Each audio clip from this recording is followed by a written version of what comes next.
What's up, Amazon sellers? Today I am joined by none other than Tim, or trader Soros from Arb Ops. And today we're going to be going through brainstorming some of the problems he's having in his business, looking at other solutions. Now, if you want to know, he's probably the biggest Amazon seller I know doing online arbitrage, and I'm really blessed to be here with him today. We're going to kind of jump straight into this because I appreciate it could take a while. So if you're interested in like maybe brainstorming, whiteboarding some ideas, and we're going to look at a certain few points, then obviously stay tuned. We're going to go through all of that now in this video. Tim, thank you so much for having me.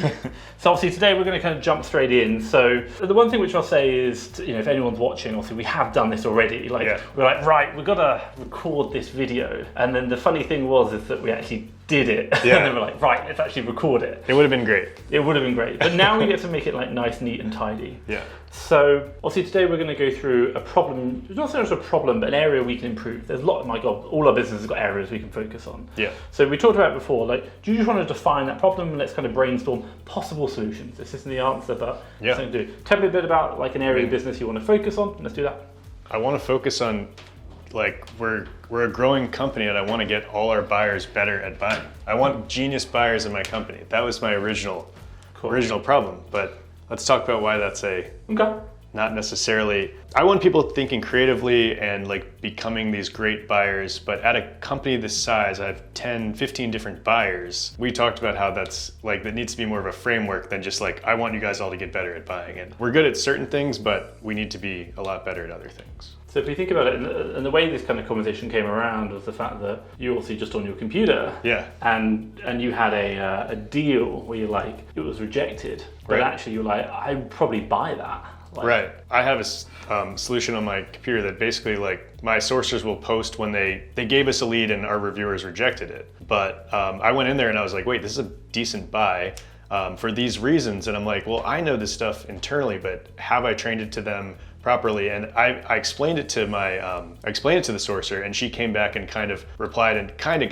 got parts of it. And I'm like, how do I instill like the full amount of, why we should have bought this? Yeah. And what was interesting was the fact that if we look at your action, the action was that there was a problem, you fed back, which was great. I tagged some people, I got certain people, I got the reviewers looking at it, but just a one-off, like, we got to look at this more, this type of stuff we need to, and this is why we should have bought this, but that doesn't set anything into motion. So that's where we are. So I think, and the question I'm always going to think about is like, if you take an action as you as the business owner or the leader, every action you should take should have a compounding effect. So you can answer this question right now, and that's one answer, and that's that. But it's likely that this problem is going to come again. Yep. So the next question is like, I'm not going to answer this. I'm actually going to think about a framework or a process which we can solve this over the long term. And actually, that's by building that, we build more of a system process whereby we have a scalable company, which can grow from 10 million now up to 30 million. I know is your goal, 50 million beyond that, but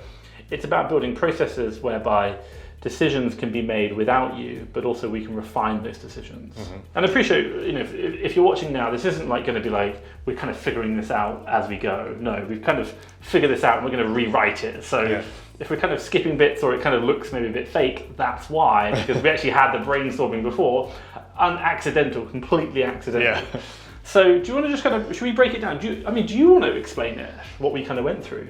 Yeah, let's see if I can remember the starting point. Yeah. So basically, how did we break down that? I need to break down into a framework. I need to be specific about what does it mean to be a good buyer? Well, it means buying good leads. Well, what constitutes a good lead? And I sat down and Tom asked me, like, all right, what's good about this lead? And I started breaking down like the specifics. I'm looking at the Keepa chart and I'm like, oh, it's this big creative process. He said, no, try to define it. I mean, one of the most obvious reasons we buy something, and maybe too obvious, a lot of people buy this way, is like, does it make us enough money? Does it make us $10 or more, for example? So that's kind of typically how we buy. Like, that's the number one rule. Does it make $10 or more? And on Keepa, does it not get us in trouble? Is it not selling for a $20 loss for like a big portion of its history? Now I'm realizing from my entire company scale with 15 people sourcing, this is pretty much how we source. And this is a very elementary way to source. There's other like areas that look good on Keepa that we'll talk about that we can make as a framework that they can select from. I originally thought that, okay, they need to know the basics and then they need to kind of creatively get good at understanding all of it, understanding risk reward. Like because that's like how I felt like I got it, but that doesn't make sense for a scalable company, is your kind of point there. I guess an example that worked for me to understand this is we do have a system, an imperfect system. One of issues with, I think, a lot is like, I want to make these perfect genius buyers. I don't want to mess this up. We got to start somewhere. And like, for example, for our quantity estimation, when we're buying how much quantity we should buy, we've made a framework, and it's very imperfect, but it is a framework and it's scalable. And I think that's the major thing. It's not scalable to say, hey, I need each one of these people to get good at buying. Yeah. I need to have the points. And I think the really important thing to really think about is, like, if you just talk about your quantity framework, like we call it, like it's a framework, and it's kind of like 1, 2, 3, 4. Like, these are the steps we go through, and then the net result is a quantity. Now, the thing for you is, like, whenever we're looking at building any kind of framework, is that this doesn't have to be perfect.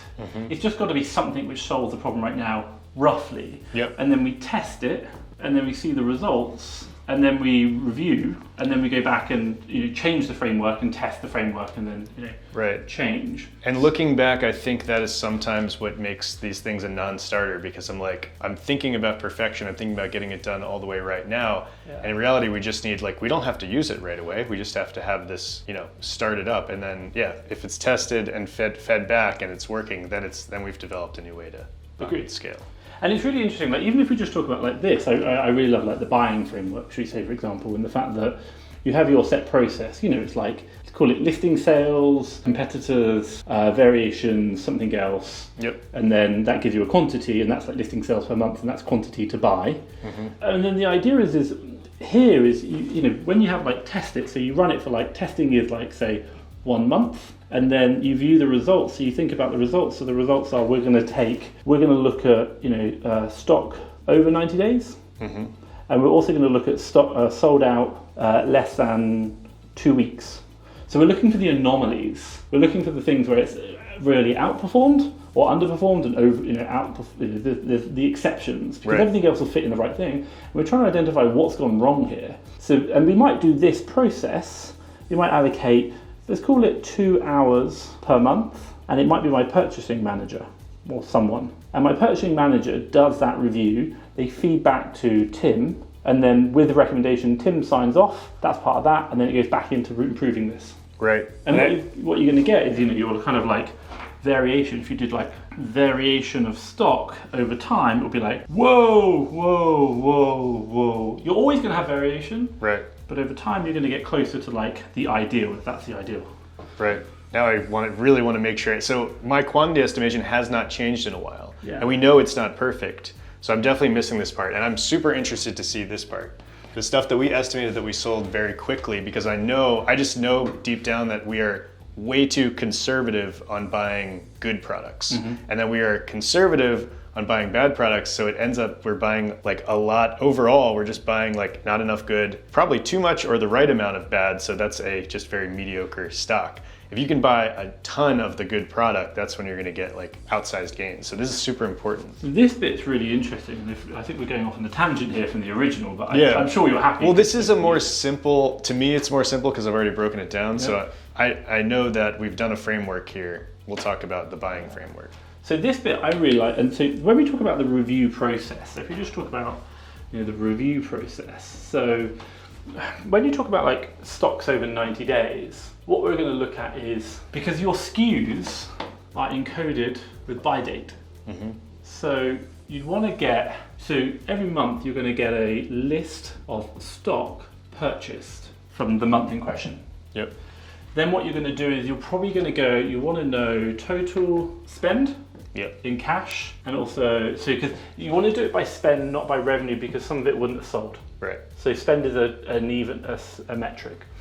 So then you probably want to think about, well, the goal. When you do your buying, what is the goal? 1 month. So yeah, our framework identifies it for 1 month, and then we usually make a judgment call based on if it's like a very, very good lead, if we want to buy out for 2 months. Cool. That's so generally what we do. If you think about it this way, like you're probably going to have, so stock, I think I'm going to do it like less than 2 weeks. So what's the cash value spent on so out of all this stock, how much cash value spend was sold within 2 weeks, i.e. like the whole SKU had gone out of line. Hey, are you asking me to? No, you're you're not like going to have to tell me. What I'm trying to do is if you think about the process, we've got a framework, right? Yeah. We run the framework for a month, and then maybe on the first week, after the month, we then do the review process. And the review process has to be defined because your purchasing manager is going to do this review process. Right. Once he does a review process, he's then going to give some recommendations for changes to the framework. Tim's going to sign them off, change the framework.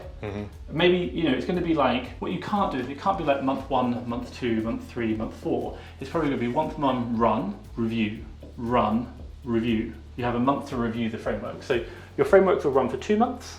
You'll test it, review it, change. Yep. Does that make sense? Yeah. So in this review process, which is happening here in month 2 and month 4 and month 6, so you do them every other month because you run them for a fixed month. So it's testing for a month, reviewing for a month, testing for a month, reviewing for a month. Yep. So in this review process, when we're in a review, what we probably want to do is take the sales from this month. We want to look at all the purchases made. We want to look at those purchases and to say, it might even be hard, you might have to do it in month 3 because you've got to wait for a month to sell. Yeah, we definitely need at least a month. So your idea is you're going to buy stuff in that, it's going to sell here. So your review, you'd be like, to be buy, safe. wait, review. And you're still not going to get the super slow stuff, but I guess you could get them for the previous buy period. Yeah, I think you're just kind of having a look. But then you might do 2 reviews. It might be 2 reviews. You might do 1 review here, and then let's say, for example, that's another 5 and 6. Yep. So in this review section here, you're going to review this period and then re-review this period. Yep. Because you're going to see a bit longer term and spot any more anomalies. So 2 reviews, and your review is probably going to be the initial, what's under 2 weeks, what's between 2 and 6 weeks, Yep. and what's over 6 weeks. And you're probably going to make some exceptions, like what's over, if you're doing this, what's 12 weeks? Or like call it 10 weeks. So you're just looking at all the stock, cash value. So what you're getting there is some numbers. And your goal is to try and keep all the stock within this. And it's the percentage of the overall spend, call it X dollars. You want, the aim might be like 80% of all purchases are within that box. That's perfect, yeah. And then this means that we sold too fast, right? Yep. This is exactly how we want to sell, and this is too slow. And then what you're going to do is you're going to look at these ASINs and you're going to review them. And you're I would immediately focus on these because you're not buying enough. They're massive opportunities. Massive opportunities. This improving your bads is good, but improving your goods is a massive, massive gain. Question for you. Let's say, for example, now, hypothetically, you've got this, you've got cash values, and also you've got a big list of ASINs which are less than 2 weeks. What are you going to want to know in that review session? How are you going to review it? I mean, I want to know everything we knew at the beginning of buying. I want to see the entire lead from the lead sheet. Date purchased, obviously ASIN. What else? Quantity purchased. Quantity purchased. What else? If we're at the point where we have a lead score and a reason that they got it, so we're going to talk about later, potentially about lead scores and about the framework, the bullet point they picked on why. Is there anything else I need? I mean, quantity is the main thing. We should have bought, we want to figure out what we should have bought, essentially. So what would have landed it in here? Yeah. So the question here is, and then why? So last sale date. So when you have SKUs, let's say for example I have 2 green pens. Will they have 2 different SKUs? Yes. Cool. Because our SKUs have our source date. The person who found it. Yeah, fine. So that's cool. So you could do first and last sale date. I wouldn't do that. I'd do okay, what you got to think about here, you're going to have it's kind of from the date you buy the product to the date of the very last sell of that SKU is going to be X. Now, if you think about that, you can have life cycle. Yeah, so days in life, and it's not in stock because you have supplier, then you have warehouse, and then you have Amazon. So you really care about 1 month on this. Yeah, so that's 30 days. But this you might be tracking an average of say 15 days from warehouse to Amazon, and then this is 15 days from there to there. So your last sale date should be targeted 45. Right. So 15 days, that's cool. So you want to know how long it's been in stock. So if we just kind of clarify, in order to get this result, you want an Excel spreadsheet with every single ASIN, ASIN 1, ASIN 2, for that month, which shows the ASIN, the date purchased, the quantity, who purchased it, the lead score, the last sale date of that ASIN, and the day in the life. And then the calculation, the day in the life, is going to be that date minus the purchase date. Right. So that's going to then give you this, and then you can go through these ASINs. The other one you might want to do, which is a bit crazy, is you're going to get variations in regards to purchases. Because certain purchasers might interpret this different ways. Yep. So you might take this and try and tabulate it so it's 2 weeks, 2 to 6, 6 weeks, 6 weeks, holistically over the whole company, and Who then purchased and who reviewed. yeah. So I'm guessing it's who does that calculation. Because if I give you an example in my business as well, if I give you a really simple example, you're going to get VAs when they're looking at the keeper chart and they're estimating the sale price. They might put in today's sale price, or they might put in the 90-day average sale price. It's an interpretation. Yep. So you're going to get some buyers or reviewers who will underestimate or maybe be a bit cautious on that, and who's not. Yeah, for sure. The reviewers, because right now my reviewers kind of determine the quantity. Like the sources don't have the confidence or something. Like this, the reviewers pick it, and they're clearly more conservative reviewers. Cool. They're all too conservative for sure. I mean, not all, like a majority of them. So I'm guessing for you, reviewer KPI would be this number. What's the percentage of? So you'd have two numbers. One is spend. So I can yes, And track then percentage of them in the reviewers. How well did they land it in there? Yeah. Is there anything we're missing here in terms of Performance. always? Yeah, agreed. So this is only based on quantity. Yep. But we are bringing in, like, we're looking at the lead score, we're looking at reasons, not just the quantity. Don't get me wrong. This would cool. probably be like an admin's job for like a week every month Yeah. to review. But I think it, and then the whole point is you're going to review it. So that's going to be this review process here. Your person's going to give estimations, feedback, which will probably be feedback. So the feedback, if I can rub this out, the feedback to me would be holistically across the buying. So the feedback should be two parts. Feedback should be the process, and then the reviewers. And it's basically what I'm saying. When they go one by one here, they're just going to try to say, all right, this landed outside. This sold too fast, and we think it's because this. This one we think it's because this. Detailed. Because then they're going to see a pattern that, all right, these 5 landed too fast because of this part of the framework. We should make this change. Slow down. So when you get the review, you're going to have 2 parts to review. One is going to be the process itself, and then number 2 is going to be the application of the process by the individual sourcer. Classic example: someone estimates, keeper. Unless you define always use a 90-day, that's fixed. But this can have variation in it. Right. Like RevSeller. Does RevSeller give you a range from, estimation sales per month? Some of them give like 100 to 120 per month. We don't use that from RevSeller. We just use whatever Keepa gives for the 90-day. We don't do ranges, I don't think. Okay, fine. So what you might be looking at is there could be variation that the individual forecaster's putting in. Yeah. And actually maybe they're just going a bit on the low side. Well, like color percentage is a bit, like when we're going by variation, like there is some room for interpretation there. So. And we need, and that's about kind of understanding who's interpreting it wrong, or should I say differently, and as a result, they're missing that metric. You might have also as well market conditions, because that can be affected by too much competition. Like this purchaser is getting all the deals which are on the lead service, and the net result is they're crashing. So when we come back to the competition, that's causing us a problem. Or I see from this seller, all of their listings have had a massive increase in supply. Right. So something's going on there. Why are you getting all the deals with the too much supply? That could affect that. Come back. So here, when you get the individual lists, my thought process would be this has got to be, you probably don't want them to look into the individual ASINs too much.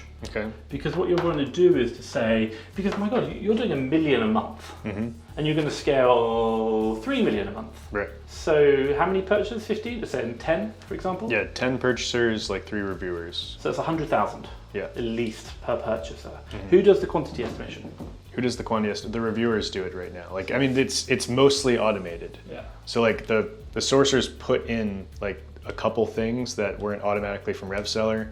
It gives an estimated quantity, and then the reviewer basically like approves the estimated quantity or decides to like double it or halve it. Cool. Depending on a couple factors. What are they called? Reviewer and estimate. Reviewer and what? Sourcer, like reviewers, yeah, sourcer and reviewer. But no, to get a million a month, if we have 10 sourcers, 1 million sales a month, that's only an average of 40,000 or 45,000 a month per sourcer. So if we want to get to, yeah, you're right. If we want to triple, we need to get them to, more like 140,000 each. Yeah.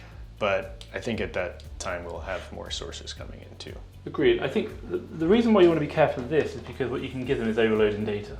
Right. You want to keep it simple for the people who need to understand it.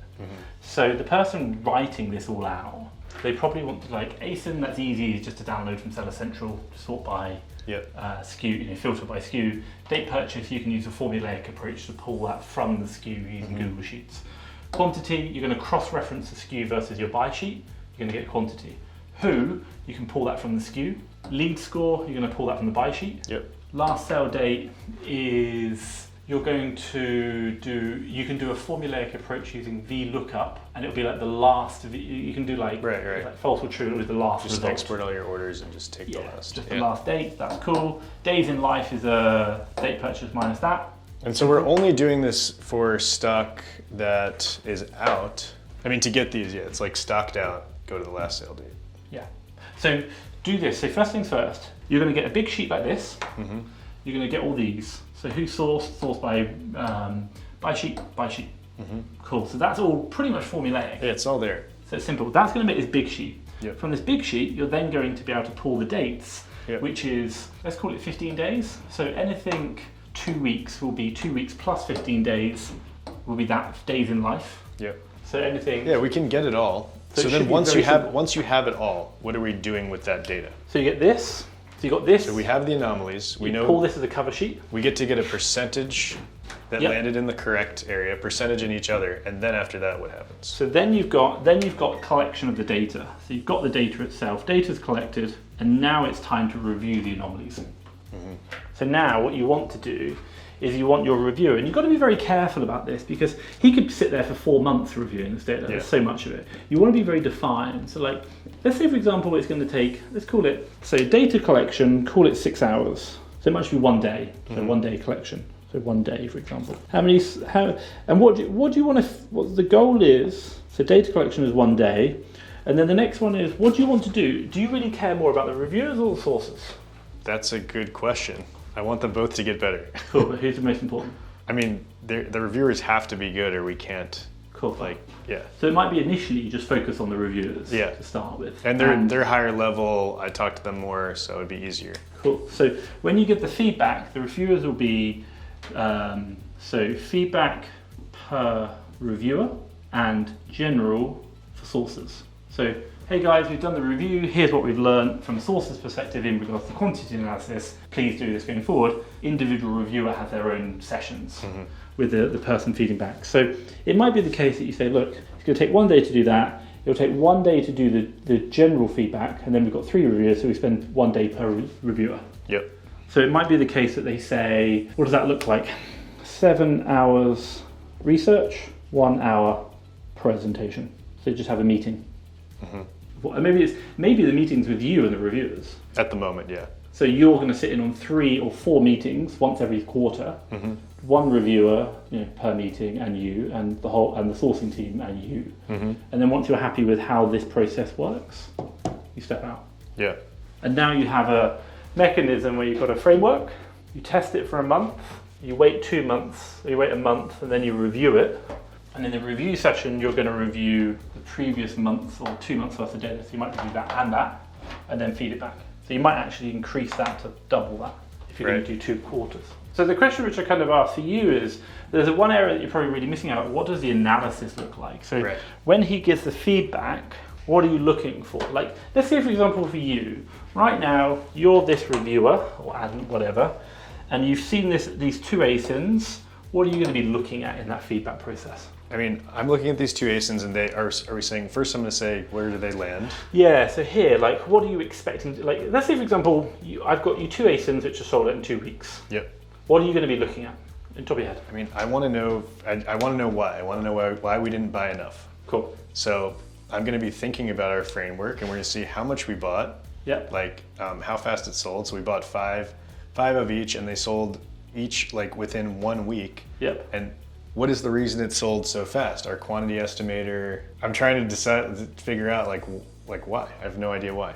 So the question which I'll probably ask is when you're doing that review is to go back in time and reanalyze, run this. Double check that the quantities work. Okay, so So number one, if you go back through the same framework today, do you get the same result or was it a clerical error? Yeah. So same result. And it's going to be a bit challenging because if you load up revs, the an sales underlying rank will level, change. Sales rank change. But I think you can kind of guesstimate to say that I can see back then it was this. Yeah, well, we have the record of what it was. Yeah. So we'll know. I mean, we'll know it's most you need likely to know. not a clerical error. Like we'll be able to check that pretty Sales quickly. rank on purchase. That's important. So then, we have to go through, I guess, each step of the process. What did it give me for this? What did it give me for this? I know, but how do I know which one's the reason? For example, sales rank. It's like we use different estimators to determine a sales rank could mean 10,000 sales or could mean 7,000 sales for the month. So we just use a internally developed one, but we could use AMZ Scout or Jungle Scout's estimate. So how do I want to detect a pattern if we think it's from that number. If that number is one reason that's making us less accurate across all of these. We want to detect a pattern if we think our color percentage estimation is the issue. So I am getting into issues like where does this analysis, it still seems like a creative process. So one of your processes might be that you're getting a quantity buyer, but you might want to record these. I mean, like for the color percentage, we could decide what it could have been. So say for example, let's just run through listing sales. What's listings? Total listing sales for 1 month. Okay. So Nike shoes, for example. 10,000 or 100,000 sales rank, say like 1,000, or I don't even know. So it'd be like 100. Yeah. So get 1,000, cool. Yeah. And then you're going to do 1,000 sales a month. Divided by what, variation first, or? Are we skipping variations in this example, or should we do it? Variation. Okay. Yeah, color percentage. Do color percentage first. So listing sales, then color percentage. Yeah. So say if it's black says 20%, it's going to go down to 200 per month. Cool. Then we have size percentage, and just color percentage is a little subjective. I won't get too detailed into it, but RevSeller gives us an estimate, but we have to sometimes estimate on our own. Mm-hmm. Size percentage is a little less subjective because we can look at 10 different listings and we can have kind of a table of generally men's size 10 takes like 14% of the sales rank. Cool.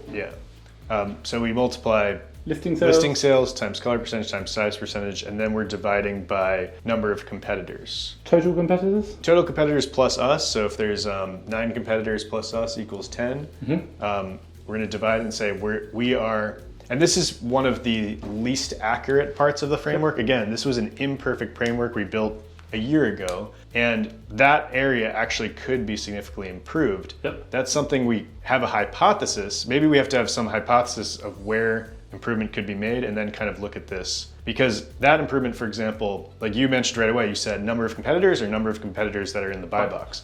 Usually that's like a major difference. There's 10 competitors, only 5 are competitive. And then also you have Keepa's buy box percentage data that occasionally can be very helpful. And also one thing we're missing right now is we don't have, are we selling against Amazon? Okay. And that makes a change. So that's the initial framework those four. That's as it is right now. To make it super simple, if you want, if Amazon is yes, like cut it in half. If Amazon is no, like add 50%. Like. So if it was me, and hey, you might just do this as a one, you might, like while we talk about building an ongoing framework, you might do the framework once and see how it goes. But it's a horrible thing. But what you want to do now is that your purchase, you want to record these. No, they're all on our lead sheet. Yeah. They're all there. The only one that's different is like they come in automatically besides color percentage, but it's already in our sheet. Yeah, fine. So it's not too bad. Then you want to take this information and pass it Yeah. back here. Oh yeah, we're gonna have it all. This is cool. It's all ready for review. It's all in the buy sheet. But then when we come to analyze the anomalies, what am I looking for to tell me that's the reason it was wrong? So first things first, I would, if it was me, say for example we've got an ASIN, so for me, I would be going, right, let's just go back to where it was. I know, I'm looking for patterns. I'm looking for if like, for example, if I'm looking at the monthly sales number for all of these. Yeah. And if I think it's clear that that's the reason for a vast majority of them, then I'm gonna look deeper into monthly sales number. If color percentage is clearly like a weird number for all of these, like black, we had color percentage as 10. Black here, we had color percentage as 8. Instead of black, if you know, is like a super like common color, it should be like 40% a lot of the time. So I'm looking for patterns. Yeah, good. Right? Like So I know we don't want to give anyone autonomy here, but no, I know, but like the idea is, say for example, you've got 1, 2, 3, 4, 5. And obviously they relate to what these are. What you're going to go through is you're going to have a look through these and start saying, hey, look, you know what, like on reflection, I think our listing sales estimation was wrong. Yep. So what you might just do is you might just you could color, you give it a color, for example. Mm-hmm. And then what you're going to do is when you get the results, you're going to look down the different colors and go, it seems that all these ones, we're getting it wrong This here. looks wrong here, yeah. So once you understand that, then you're like, okay, now how do we look at it? Mm-hmm. Knowing what we know now, what would we do differently? Yeah, if these were all corrected here, if these were all like, then how does it look? Are all the scores correct? Yeah, probably not that. The question I'd ask is like, knowing what you know now, if you were to go back in time, what would you look at this? How would you look at this differently? What could you have done back then to help you buy more? I mean, yeah, I guess that's the hypothesis. Yeah. Like my hypothesis is total competitors is a bad metric. It needs to be buy box competitors. So that's the number one thing. And if we updated that on the sheet, boom, what does it look like? Is it closer? So yeah, I think you start with the hypothesis. That's the way to. And then yeah, Amazon yes or no. That's a big one. Test it, review it, have hypothesis, test it the next month. Mm-hmm.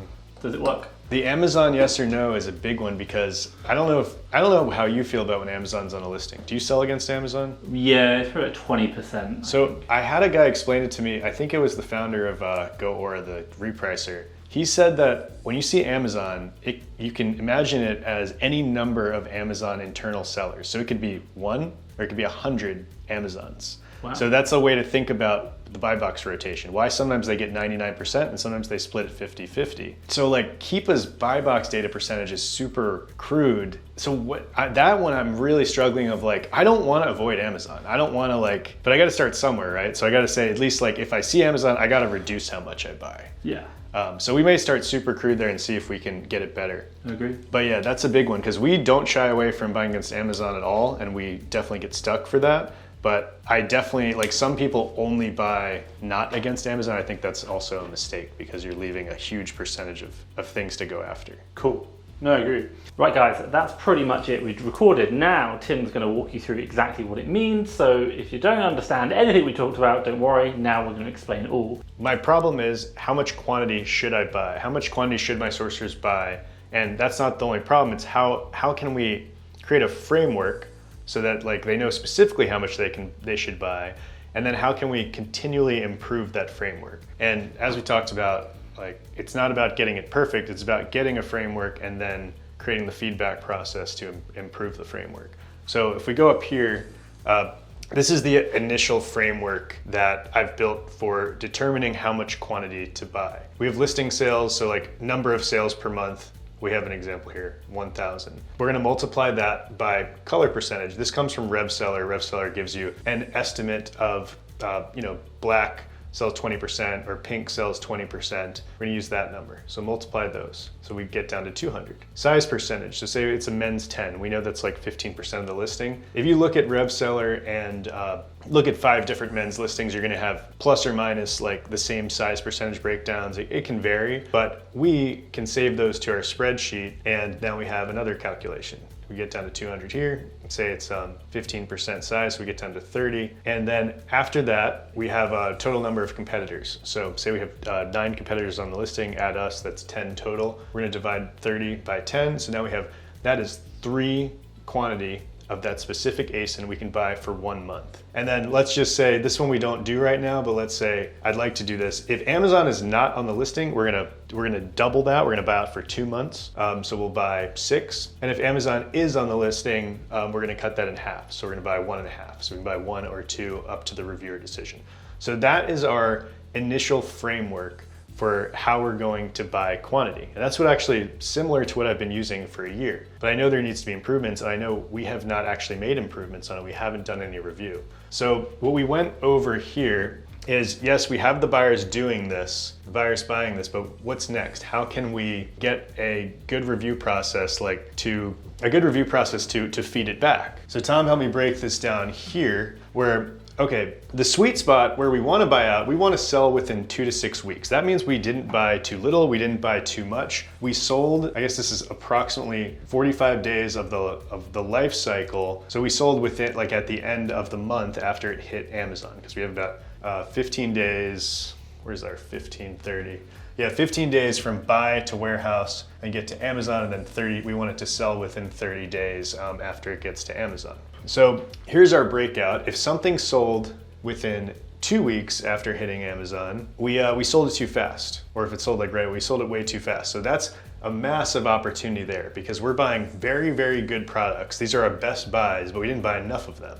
So I think a lot of people are trying to correct their super old, their slow buyers, trying to like improve there, but this is a massive opportunity to improve your fast sellers. 2 to 6 weeks we have as a really good landing point. We bought the exact amount we should have for that product. And we set a goal of here, like we want 80% of our buys to land into this range. And when we get this feedback, so basically when we analyze let's go to the monthly schedule here. We have in month 1, we're going to actually make the buys, then we're going to wait, and then we're going to do a review, and let's see if I got this right, Tom.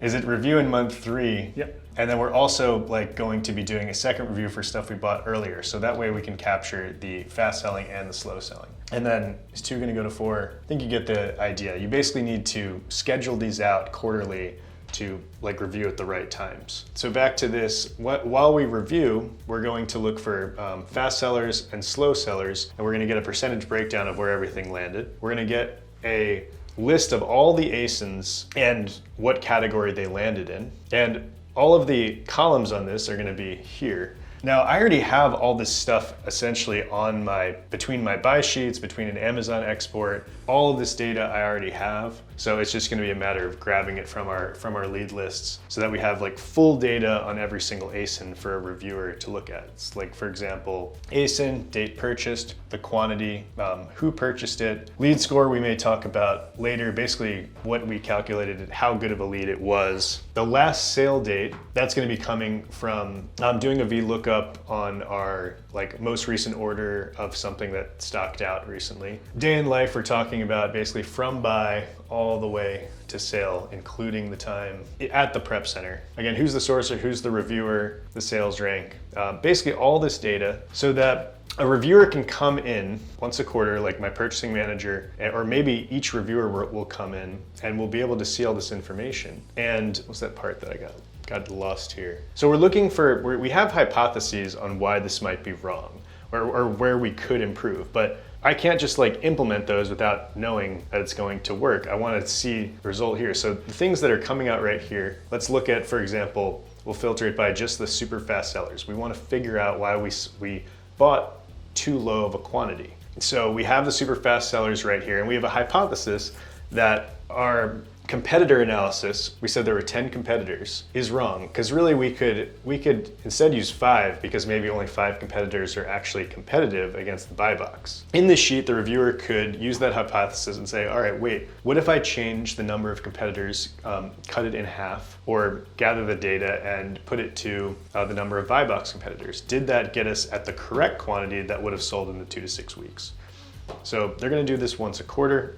They're going to try to come up with the changes to make. They're going to make the changes of the framework. This is going to be trained out and taught to everybody and put into our formulas. And then we're going to buy out for another month. And then obviously this whole process is going to repeat itself and feed it right back in.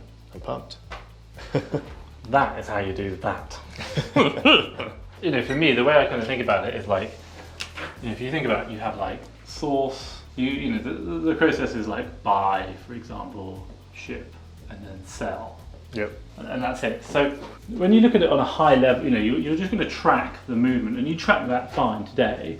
But then what you want to be looking at is each of these bits in isolation, and to say, how do we do this? What's the framework for this process? Mm-hmm. And then also as well, not only the framework, but the real question you're trying to ask is, what does good look like? Yep. Define that. Good is that.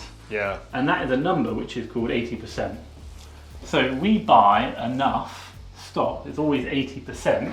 And if we can maintain 80% and increase the spend of the dollars, my business is growing well. So when you talk about, you talked about this earlier, I want my business to grow, I want it to be successful, But right now we're doing some like bad sourcing. So it's like, well, what does good sourcing look like? Well, good sourcing is deals that you're buying and they're selling out in 80 days. Yeah, to be honest, I can't even define that it's bad sourcing. I know it's bad sourcing just by watching reviewers and just making sure, and it's not that bad from what I've seen. So it's interesting. There's this framework. This is a money maker right here. The fact that if I can get this number, like this percentage breakdown, that really is going to give me like a really good idea as if we are buying well. Like there's no disputing that, I'm pretty sure. If it's selling in 2 to 6 weeks, we literally bought correctly. Yeah.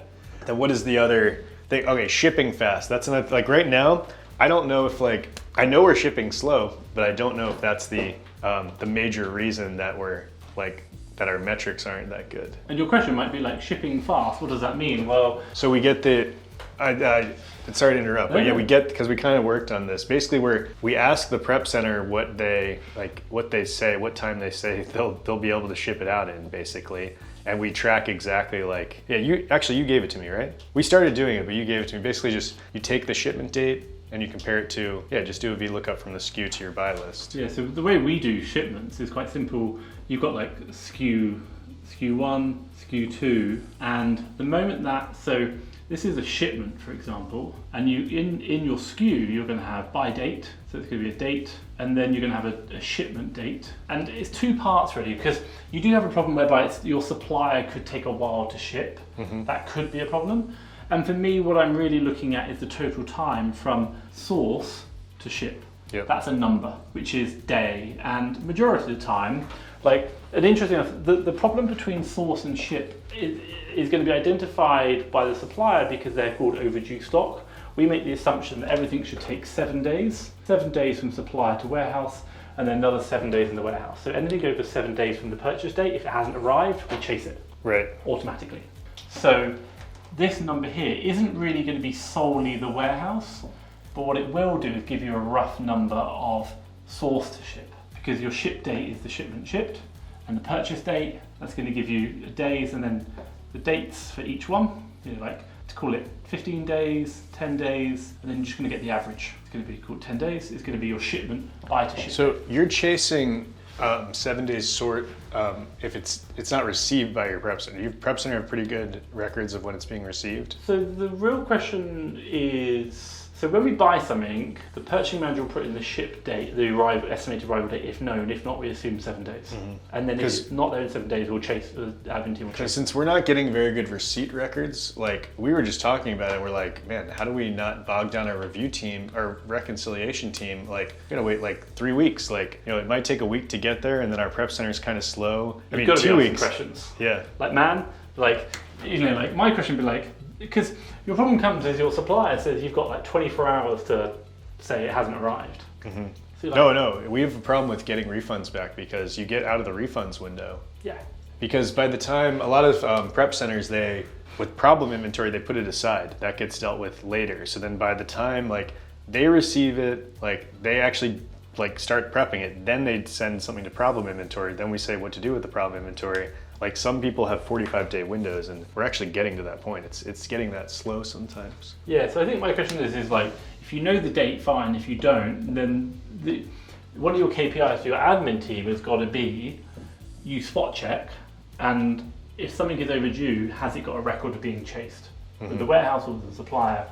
And then the idea is you're just trying to track it. And the big thing is in this process, where do you focus your time? Well, you can focus your time on all of it, doesn't really matter, but you need to have visibility in regards to numbers. Mm-hmm. Once you have that, then you understand, I need to put my time here. This is the problem. Yeah. And and our model is really simple, and especially at volume, it's buy shit, sell it as quick as possible, keep doing it. That's it. Technically, we're talking within 8 weeks, everything should be back in the bank. Yeah. That's the goal. I can turn my money 6 times in a year, I'm happy, done. Mm-hmm. But this, you do that, and you work out your shipment date. So I have definitely some lagging metrics that tell me speed of sale, but I don't have it to this.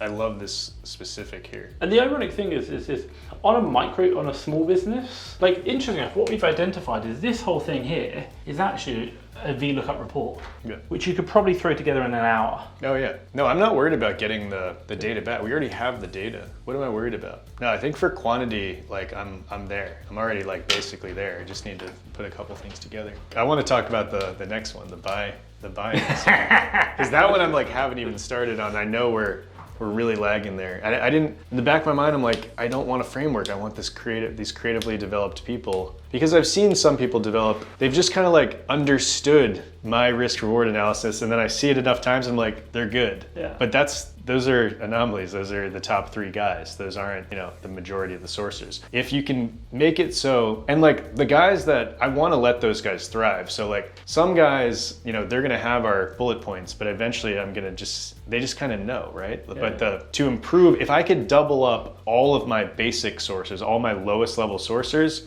that's a gigantic chunk of buying. Yeah. And then, if you can train basic sourcers to be profitable, then you got a money-making machine. You don't rely on your diva top sourcers. And now you've got a scalable machine as well. Right. Bring them in, run through the process, run through the operations, have the feedback mechanisms to improve them. I think what we were doing with the buying before we get into it is like, we did one thing really well. We bought one, and there was low enough competition for that. But I'm looking out a little further, and people are going to get better at this stuff. So I want to make sure we're buying 10 different categories of items that have a competitive edge, not just the primary one, which is buy things that's making us money right now. Right, guys, that is pretty much it. We've just gone through. We were originally going to be doing buying process, but actually we went through quantity, not so much in detail about the quantity analysis itself, like how many to buy, but actually building a framework for how to put that, a rough guide in, and then actually to do the analysis on the back end so that we can continually improve that. And I think one of the underlying things I'd always say here is that you don't have to be perfect, but what you do need to do is to make sure that you continue to drive towards perfect. Because your first guess isn't going to be right. And also what you do need to really understand, and we talked about this earlier, is that even if you are perfect today, the underlying market conditions we're working in are always changing. So perfect today doesn't necessarily mean perfect tomorrow. And what you want is a system whereby it's continually refining itself and it understands that the market is changing. So the net result is that you're always improving. And it could be that you go one way this month and the next month the market changes and you have to go back the other way. But your system changes with that underlying principle. And the net result is your business is able to adapt without you having to be involved. And hopefully that's the big takeaway. So thank you. Cheers, Tim.